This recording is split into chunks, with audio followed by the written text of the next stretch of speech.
Hello and welcome back. I've got a lovely beach scene here that I've already sketched out.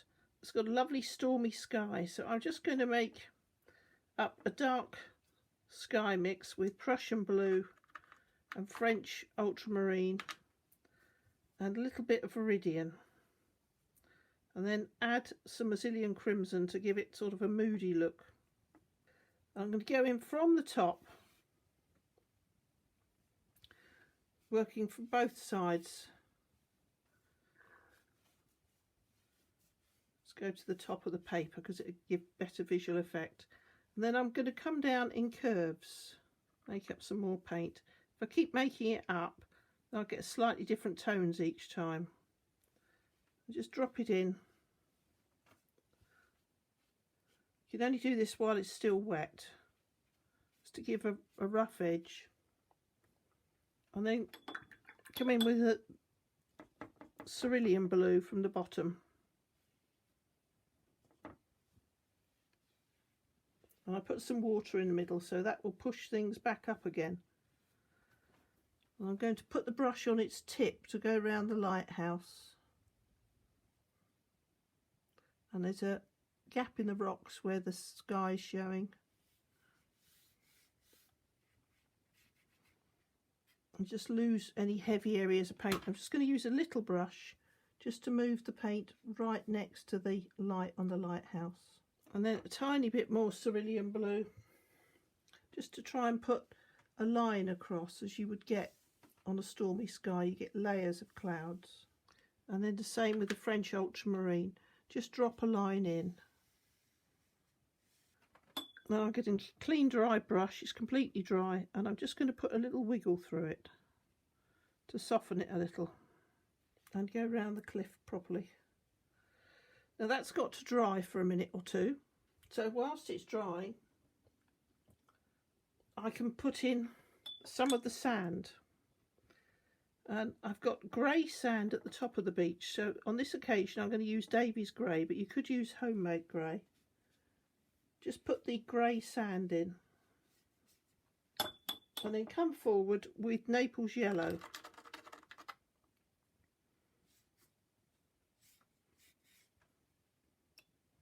This is obviously more tidal. And what I particularly liked about this view was that there were stripes in the sand. So I'm going down that far and then I'll add another colour in a moment. Now that the sky's dried, I'm just going to make it a little bit darker across the top to make it look more stormy.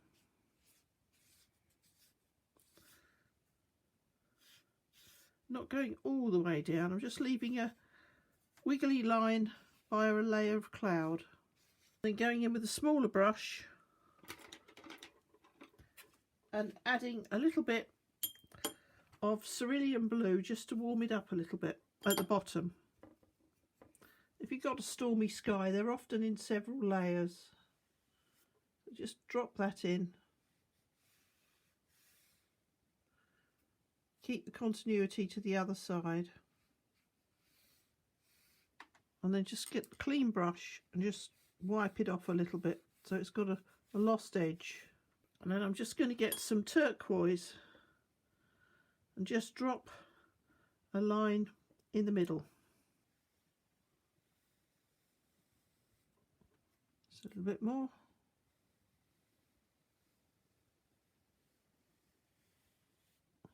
And then go back just with water and just lose the edge of that slightly. And on top, just lose the edge so it's softer. Now returning to the sand, I've got lots and lots of different colours, so I'm going to use another big brush and get some raw sienna and just make some marks as though it's been stirred up by people walking across it all day. You don't have to use such a big brush, but it's quite a long beach, so it seems a reasonable way of approaching it. And then get some water and just lose the far edge. Now coming on to the grey, Lots of sand isn't grey, it can be biscuit coloured. So I'm just mixing some crimson in, just to warm it up a little bit. If you start looking, that you'll find that sand's every imaginable colour on some beaches. Now, so I don't paint the white line accidentally, I've done double pencil lines across. You could use latex if you wanted to, but I thought the double line worked quite well. But I've got to let the sky dry a little bit first. What I can do is put some rocks on the beach. These rocks are very dark, so I'm going to mix up some burnt sienna and some indigo. If you haven't got indigo, just the darkest colour you've got, or just add blue to a brown and it'll make it darker. But I want them dark as a contrast.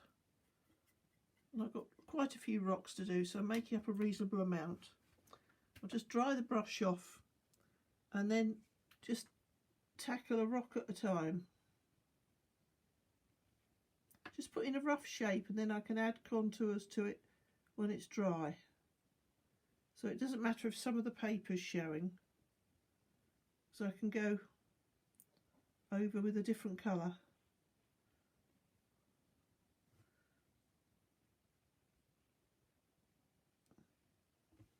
And then nearer the beach they get smaller and smaller and smaller. And then there's a nice big one. So I'll just drop some wet paint in. Not moving it, just dropping it. Just to give a few highlights. And then a tiny one. At the far end of the beach, there's all sorts of semi-submerged rocks and things, so I'm just going to add a little bit more blue to it as it's further away, and just put in the slightest tide line. And then there's a gap for some beaches, and it goes back to cliff again.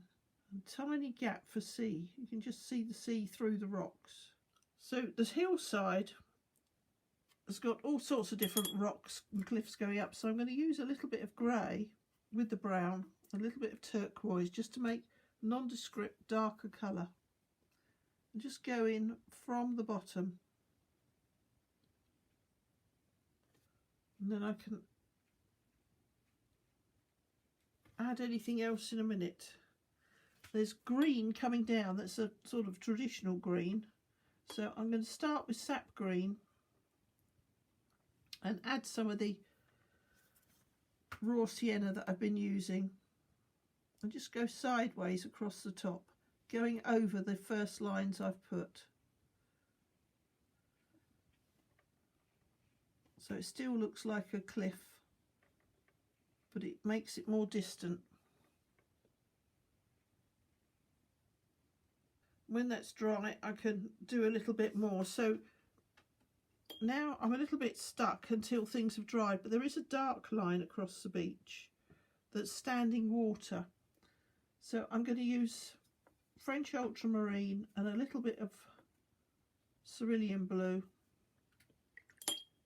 Just make them very, very weak. And just put a line in where the water is staying on the sand. No beaches are completely level.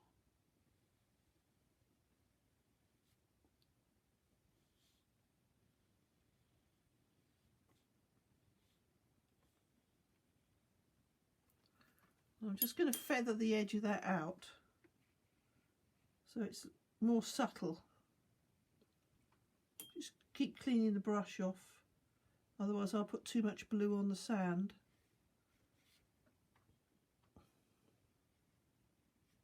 Just give it a lost edge. And then the sand nearer the sea looks a little bit pinky, but I've got to be careful that I don't make it too dark, so I'm going to try a different pink. I'm going to try Rose Madder in the palest form,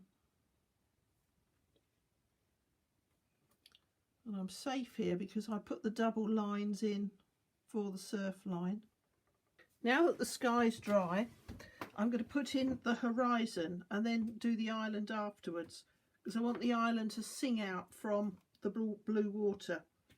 And interestingly, because of it's sort of a storm coming on, the water is very, very blue at the back and turquoise at the front. So I'm just mixing a very dark blue with using green, Brazilian crimson and some French ultramarine all together.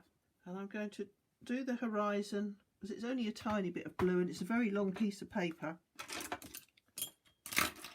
with a flat brush. I'll just put the paint in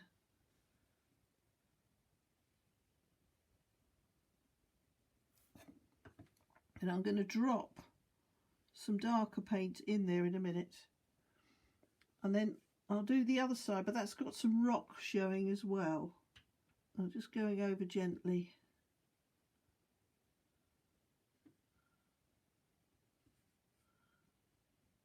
And while it's still wet, I'm going to get a smaller brush and some very dark, strong mix. Same paint, but just a stronger mix. Adding a little bit more Viridian and a little bit more French ultramarine, and then just rounding it off with the Brazilian crimson.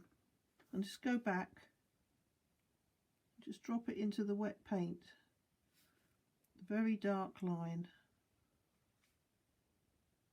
Do it as slowly as you like, just to get it in there.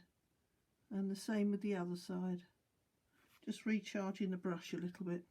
Now I'm going to come forward with turquoise, which I'm going to use a little bit of Cobalt turquoise with some Viridian in. The Viridian is the key factor today. Just makes it look nice. And there are rocks here, but I'll just put the paint in for now and I can claim the rocks later. And the same for the other side. I'll just bring the paint across. I've got to do this before it dries into a hard line. And then as the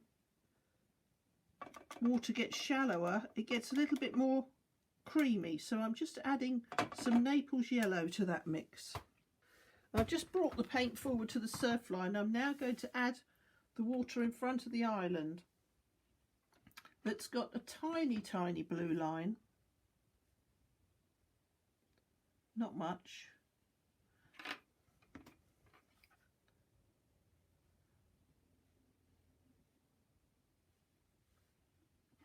And then it comes forward to several shades of greeny blue. So I'm just going to add some Naples yellow and just pull it forward and back.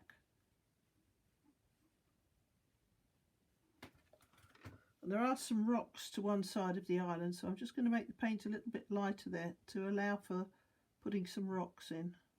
And then use the flat brush just to take the blue back a little bit, just to get a softer line. Sometimes when there's a storm coming, the sea goes a wonderful colour for a few seconds and you've just got to enjoy the moment. I'm now going to put the wave shadows in so that I can work out the colour of the sand at that point, and I'm going to use some greeny blue for the shadow, just where the wave breaks and it's losing the sun for a minute. You get tiny little lines. I'm just using a number 2 brush and just putting a little bit of paint in just to give more emphasis on the white wave. And at the beginning of the picture I did put in parallel pencil lines to show where the surf went so that I didn't accidentally go over them. So I'm just putting in the line under the bottom one, and I had to let the sea dry because I didn't want this to bleed anywhere. I've got a few more rocks to put in, and I just want to just give a hint of the surf breaking. It's some distance away. I'm making it slightly darker as I'm going in the shadow of the cliff over here. Now, having done that, I need to put the darker sand in. And the sand on this beach, it changes colour quite a lot. So I'm going to start with Naples yellow and then tint it. If you haven't got Naples yellow, you could do it with weak yellow ochre. I'm just going to put some paint down and then I'm going to move it. Then I can tint it all in a moment when I've got it in, going up to the people And I'll come back around the rocks because it's a little bit dark around some of the rocks. And I'm going to use raw sienna for that. And I'm going to let the colours drift into each other.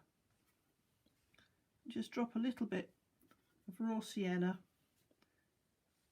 into the wet yellow ochre and wet Naples yellow, just to give it a bit of a change. If you look up and down the beach, it's not one colour, it's several colours. And I've got an area that's slightly pink. Now I'm just going to add a little bit of Brazilian crimson to the water. Now, when I put the island in a moment, it'll change the colour values in that area quite a lot. And then I've got a few more rocks to put in. So I'm going to use a mixture of indigo, or the darkest colour you've got, and burnt sienna. And I'm going to start with the little rock on the left.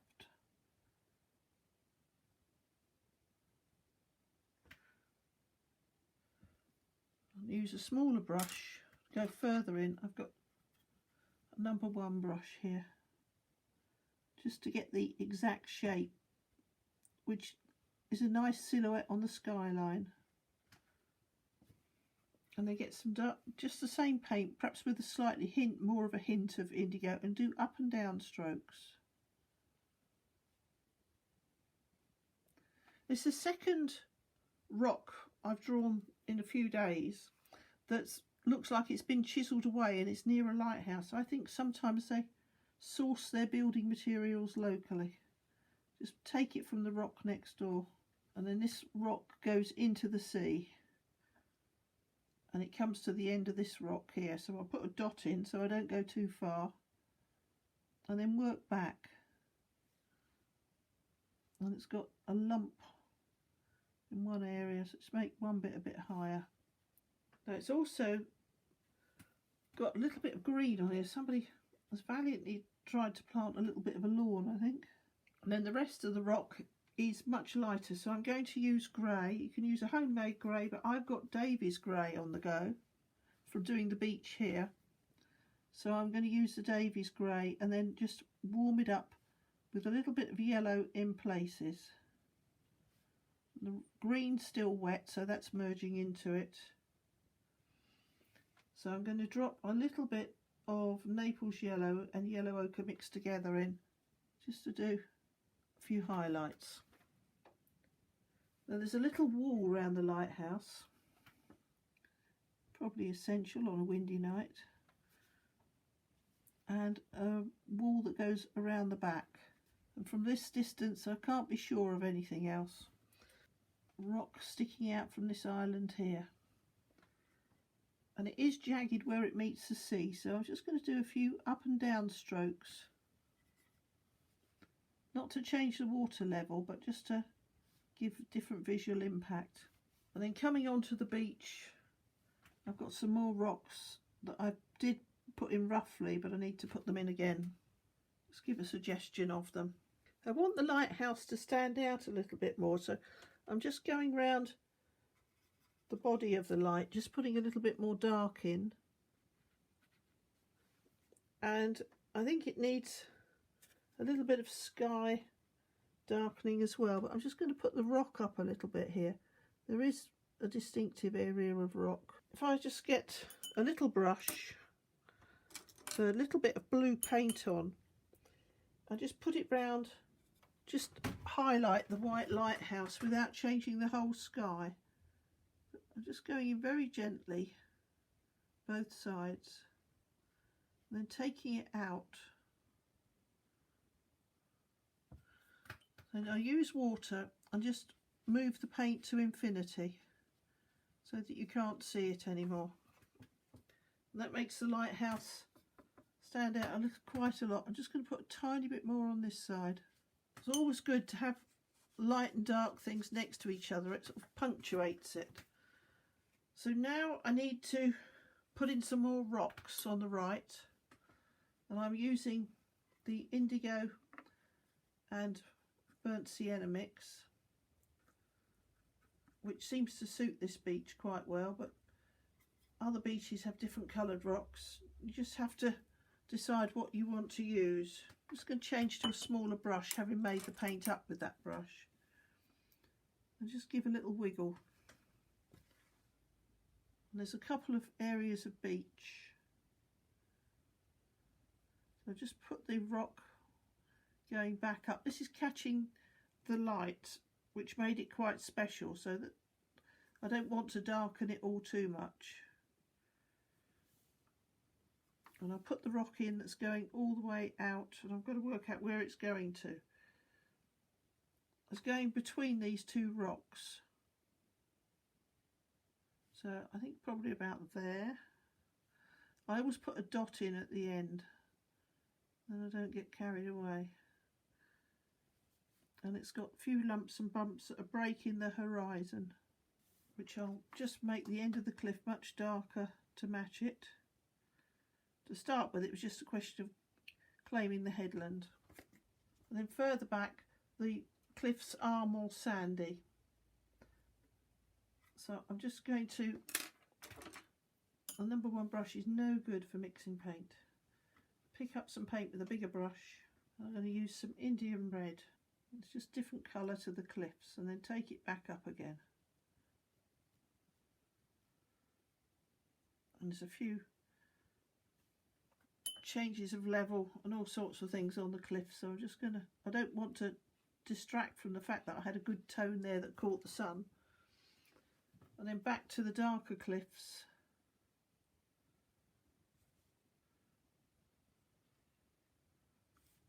I'm going to add a little bit of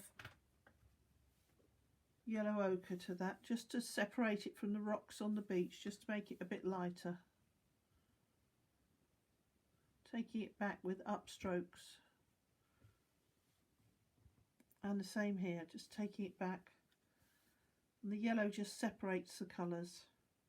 And there's a couple of areas of beach over there which I'm going to put in with Naples yellow, because it should show nicely. I'll just take some of it off, make it a bit more subtle. That's got to dry. Now while that's drying, I'm going to take a rigger, if not just any small brush you've got, and put some darker paint on it, because there's marks on the sand where the sand's been used by people, and it just helps break it up. So I'm just going to go across, let's make a line,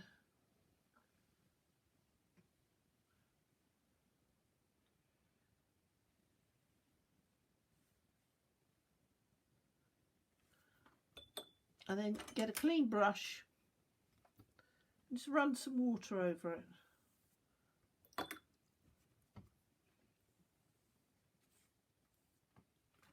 And take it back to infinity.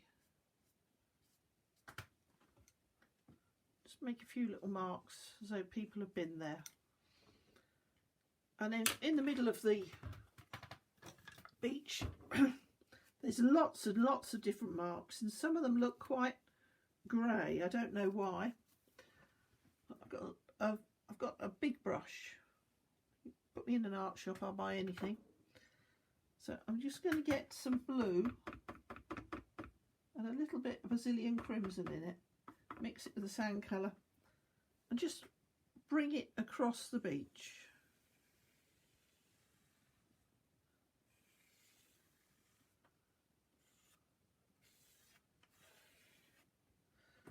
And again, wet brush, just lose some of the lines. It almost looks like when the tide's gone out, it's left something. Just losing some of it. Don't want every line to show. Now to the people. I've got people that have dressed in black. So I will use navy blue rather than black. I will use Payne's grey, and I'll just add a little bit of indigo to it. I've already got indigo in the picture, so it should blend nicely, but just make them stand out further than the rocks. At the moment the rocks are the dominant feature, So I'm just putting in, this chap's only got shorts, but we'll be polite and give him a t-shirt.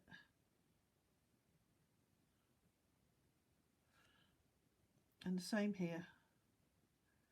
And I'll get a different colour to do their hair so that it's not all black. I'm just going to use some browns that I've already got. Just lose a few edges. It's just a suggestion of people. And I need to suggest some limbs. So I've got just the darker brown mix that I had earlier. That's fine. You only need to suggest people, not do anything more. So going back to the lighthouse, I need to emphasise some of the colours around it to give it a bit more shape and form. So I'll put more of the green in on the right and more of the stone colour in on the left. So I'm going to do that with the Davy's grey that I had earlier, but any grey will do. And then there's a little dark band where the glass is, where the light would be. It's level with the top of the cliff. Let's put that in there. Always find something to measure against if you can. I'm just mixing up a little bit of sap green and Indian yellow just to make a nice warm colour to go over all the marks on the hillside, just to make it look like it's catching the afternoon sun. Let's take it back. And the hills in this area and cliffs, they are very minerally coloured. You do find that they look as though they've been mixed together out of yellow ochre and burnt sienna. It's an area with a rich mining history, so there's all sorts of goodies in the cliffs. I'm just putting some dark brown left over from the cliffs into the wet green, and it's just finding its own way up, just giving it more of a edge to show that it's in shadow and the sun's catching the top of it. We always say with watercolour, let the water do the work. So just sticking it into the wet and it'll sort itself out. Well, I hope you've enjoyed this video, and thank you very much for watching, and that you get to West Cornwall yourself. It's a beautiful place.